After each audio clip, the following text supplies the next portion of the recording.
ஞானஸ்நானம் எங்கே கொடுக்க வேண்டும்? ஒரு செம்பில் தண்ணி எடுத்து தெளிக்கணுமா, இல்லை வேற எங்கேயா கொடுக்கணுமா? எங்கே கொடுக்க வேண்டும்? வேதம் சொல்லுகிறது. யோவான் எழுதின சுவிசேஷம் 3வது அதிகாரம் 23வது வசனம். சாலிம் ஊருக்கு சமீபமான ஐனோன் என்னும் இடத்திலே தண்ணீர் மிகுதியாக இருந்தபடியினால் யோவானும் அங்கே ஞானஸ்நானம் கொடுத்து வந்தான். ஜனங்கள் அவனிடத்தில் வந்து ஞானஸ்நானம் பெற்றார்கள். அருமையானவர்களே, வேதம் சொல்லுது கவனிங்க. தண்ணீர் மிகுதியாக இருந்தபடினாலே அங்கே ஞானஸ்நானம் கொடுத்து வந்தான். ஆவியானவர் என்ன அழகாக எழுதியிருக்கிறார் பாருங்க. தண்ணீர் மிகுதியாக இருந்தபடினாலே அங்கே ஞானஸ்நானம் கொடுத்து வந்தார் யோவான். அப்போது தண்ணி மிகுதியாக இருக்கணும். அதோடு மாத்திரம் இல்லை, இயேசு ஞானஸ்நானம் பெறும்போது என்ன நடக்குது பாருங்க. மத்தேயு எழுதின சுவிசேஷம் 3வது அதிகாரம் 16வது வசனம். இயேசு ஞானஸ்நானம் பெற்று ஜலத்திலிருந்து கரையேறின உடனே இதோ வானம் அவருக்கு திறக்கப்பட்டது. தேவ ஆவி புறாவை போல இறங்கி தம்மேல் வருகிறதை கண்டார். இயேசு எங்கிருந்து கரையேறார்? ஜலத்திலிருந்து கரையேறுகிறார். அப்போ ஞானஸ்நானம் பெறும்போது எங்கே போயிருக்கிறாரு? தண்ணிக்குள்ளே போயிருக்கிறார். மிகுதியான இடம். யோவான் ஸ்நானனால் அவர் ஞானஸ்நானம் பெறுகிறார் ஆண்டவர். தண்ணி அங்கே மிகுதியாக இருக்குது. இயேசு எடுத்தது யோர்தான் இல்லை. இயேசு தண்ணி மிகுதியாக இருந்தபடினாலே அங்கே இறங்கி அவர் ஞானஸ்நானம் பெற்று கரையேறுகிறார். அப்படியானால் தண்ணி மிகுதியான இடத்தெல்லாம் கொடுக்கணும். ஒரு முறை கந்தாகே ராஜஸ்திரியனுடைய மந்திரி, ஃபைனான்ஸ் மினிஸ்டர், ஒரு எருசலேமில் தொழுது கொண்டு, தேவனை தொழுது கொண்டு ரதத்தில் திரும்பி போகிறாரு. திரும்பி போகும்போது அவர் ஏசாயா தீர்க்கதரிசன புஸ்தகத்தை படிச்சுட்டு போகிறாரு. பரிசுத்த ஆவியானவர் சொல்கிறாரு, பிலிப்பு நீ போய் ரதத்தோடு சேர்ந்துக்கன்னு. அப்படி சொன்ன உடனே பிலிப்பு அந்த ரதத்தோடு கூட வர்றாரு. இந்த மந்திரியோ ஏசாயா தீர்க்கதரிசன புஸ்தகத்தை படிச்சுட்டு இருக்கிறாரு. பிலிப்பு அவரை பார்த்து, நீர் படிக்கிறது உங்களுக்கு புரியுதா அப்படின்னு கேட்குறேன். நம்மளா இருந்தால் விட்டுருப்போம், ஏய் புரியாமல படிக்கிறேன் அப்படின்னு சொல்லி திட்டிருப்போம். ஆனால் இந்த மந்திரி என்ன சொல்கிறா தெரியுமா? ஒருவன் அறிவிக்காவிட்டால் எனக்கு எப்படி தெரியும், வா ஏறிக்கோ அப்படின்னு சொல்லி சொல்லிக் கொடுக்குறதுக்கு ஏற்றிக்கிட்டாரு.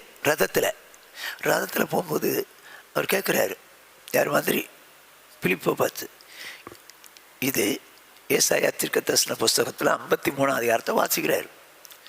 தன்னை குறித்து எழுதுகிறாரா இல்லை என்றால் வேறு யாரையா குறித்து எழுதுகிறாரா அப்படின்னு சொன்னபோது இந்த பிலிப்பு இயேசுவை குறித்து தெளிவாக விவரமாக அந்த மந்திரிக்கு விளக்குறார்.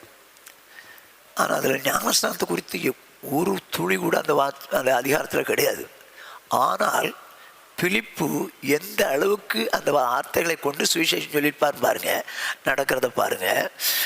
அப்போஸ்தலர் நடபடியின் புஸ்தகம் 8வது அதிகாரம் 36வது 37வது 38வது 39வது வசனம். இவ்விதமாய் அவர்கள் வழிநடந்து போகையில் தண்ணீர் உள்ள ஓரிடத்துக்கு வந்தார்கள். அப்பொழுது மந்திரி, இதோ தண்ணீர் இருக்கிறதே, நான் ஞானஸ்நானம் பெறுகிறதற்கு தடை என்ன என்றான். இப்போ பேசிக்கிட்டே போறாங்க.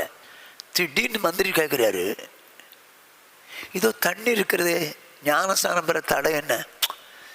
இந்த மந்திரிக்கு இந்த ஏசாயா தீர்க்கதரிசன புஸ்தகத்திலிருந்து பிலிப்பு விளக்கி சொன்னபோது சுவிசேஷம் சொல்லிட்டு ஞானஸ்நானம் வரைக்கும் சொல்லியிருக்கிறார். அப்போ ஞானஸ்நானம் எவ்வளோ முக்கியம் பாருங்க, எவ்வளோ முக்கியம் பாருங்க.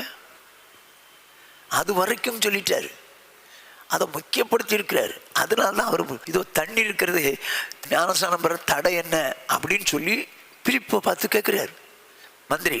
உடனே பிலிப்பு என்ன சொல்கிறார் பாருங்க. அதற்கு பிலிப்பு, நீர் முழு இருதயத்தோடும் விசுவாசித்தால் தடை இல்லை என்றான். அப்பொழுது அவன், இயேசு கிறிஸ்துவை தேவனுடைய குமாரன் என்று விசுவாசிக்கிறேன் என்று சொல்லி. என்ன சொல்கிறாரு? நீர் முழு இதயத்தோடு விசுவாசித்தால் தடை இல்லை. உடனே அவர் சொல்கிறாரு, இயேசு கிறிஸ்துவை தேவனுடைய குமாரன் என்று விசுவாசிக்கிறேன் அப்படின்னாரு.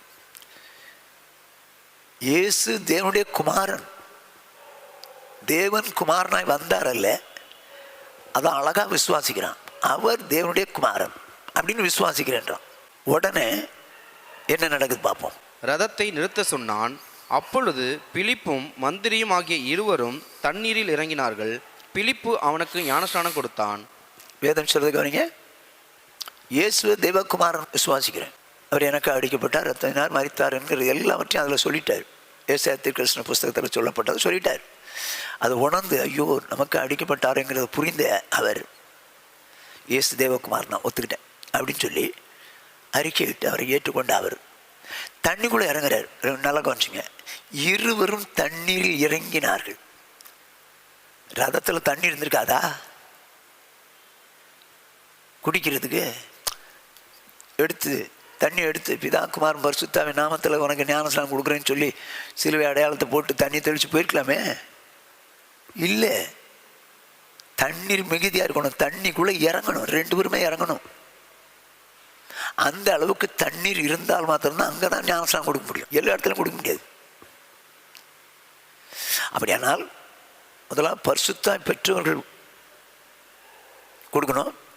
ரெண்டாவது தண்ணீருக்குள்ளே இறங்கணும், அதனால தண்ணி நிறையா இருக்கணும். ஸோ அதுக்குள்ளே தான் கொடுக்கணும். முழுகணுங்க. அது எதுக்காக முழுகணும்னு நான் பின்னால் சொல்கிறேன். தண்ணிக்குள்ளே முழுகி எடுப்பாங்க, அது எதுக்கு அடையாளம்னு சொல்லி நான் பின்னால் சொல்கிறேன். ஆனால் கவனமாக கேட்டுங்க. ஸோ ஞானஸ்நானம் வந்து தண்ணீருக்குள்ளே ரெண்டு பேரும் இறங்குற அளவுக்கு தண்ணி இருக்கணும். அப்படி இருந்தால் தான் அங்கே ஞானஸ்நானம் கொடுக்க முடியும்.